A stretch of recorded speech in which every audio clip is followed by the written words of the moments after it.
Assalamualaikum warahmatullahi wabarakatuh. Saya Safina Naja akan menceritakan ulang tulisan biografi yang berjudul Ranjau.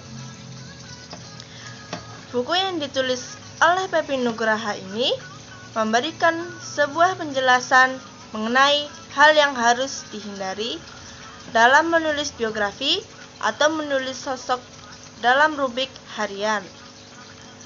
Bahasa yang digunakan olehnya sangat ringan dan mudah untuk dimengerti. Sebelum menuliskan bukunya ini, Pepi juga menulis buku mengenai sosok inspiratif yang di dalamnya terdapat cara untuk menulis biografi.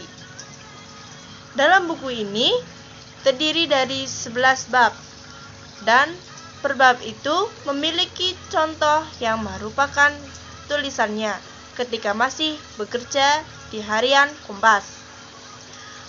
Buku ini cocok untuk pemula karena dengan membaca ini setidaknya kemungkinan kecil untuk menginjak ranjau ini sangatlah sedikit. 11 bab yang dimasukkan di dalam buku ini adalah 1. Kebohongan tidak dilakukan oleh penulis, akan tetapi narasumber juga bisa melakukannya. 2. Memprofikan tokoh kontroversial apakah dapat menjadi hal buruk atau hal baik. Karena bisa saja tokoh tersebut akan menjadi buruk di kemudian hari atau menjadi baik di kemudian hari. Menurut saya, tokoh kontroversial seperti musiman. 3. Menghindari kedekatan dengan politisi karena akan ada perspektif lain jika terlalu dekat, namun yang dimaksud oleh Pepi ditekankan pada semua narasumber agar tulisan tersebut dapat tetap kritis. 4. Eksploitasi tetap harus dihindari. Jika hal ini dilakukan, akan menyebabkan pemikiran negatif karena terlalu mengeksploitasi sebuah hal yang tidak berada dalam taraf tersebut. 5. Menuliskan sosok yang cantik merupakan sebuah inspirasi, akan tetapi menyimpan bahaya yang tersembunyi. Jika hanya mengandalkan kecantikan saja yang ditulis. 6. Bahaya kultus individu dan pencitraan. Hal ini merupakan hal yang membuat tulisan biografi atau sosok akan seperti memuja-muja yang berlebihan dan tidaklah baik untuk dilakukan. 7.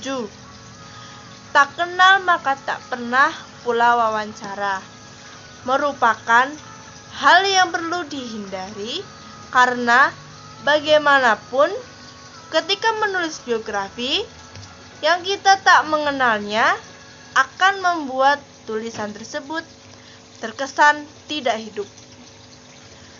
8. Anggapan terhadap anak kecil yang masih bau kencur juga merupakan sebuah ranjau yang memberikan penjelasan bahwa anak kecil juga bisa memberikan inspirasi, akan tetapi harus ada pertimbangan apakah benar-benar dapat menuliskan sosok yang masih kecil ini. 9.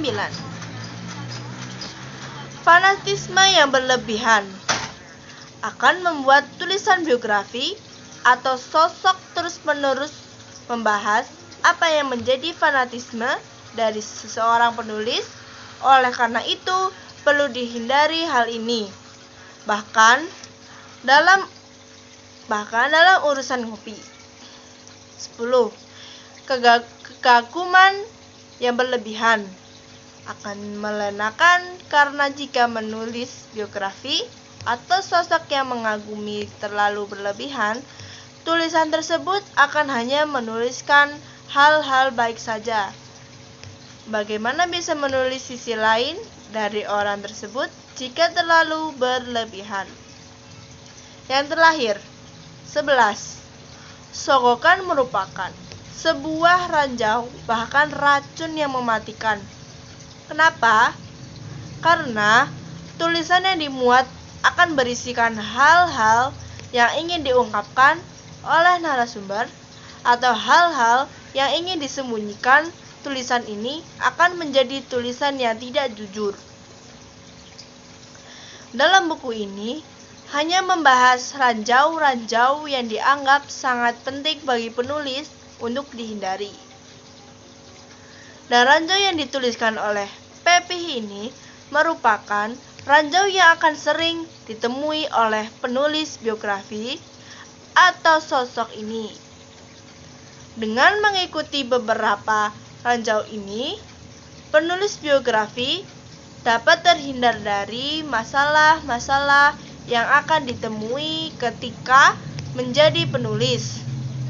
Dan tulisan merupakan dari pengalaman yang dialami sendiri oleh Pepih, yang pernah menjadi salah satu jurnalis di harian Kompas.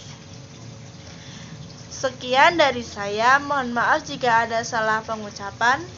Terima kasih. Wassalamualaikum warahmatullahi wabarakatuh.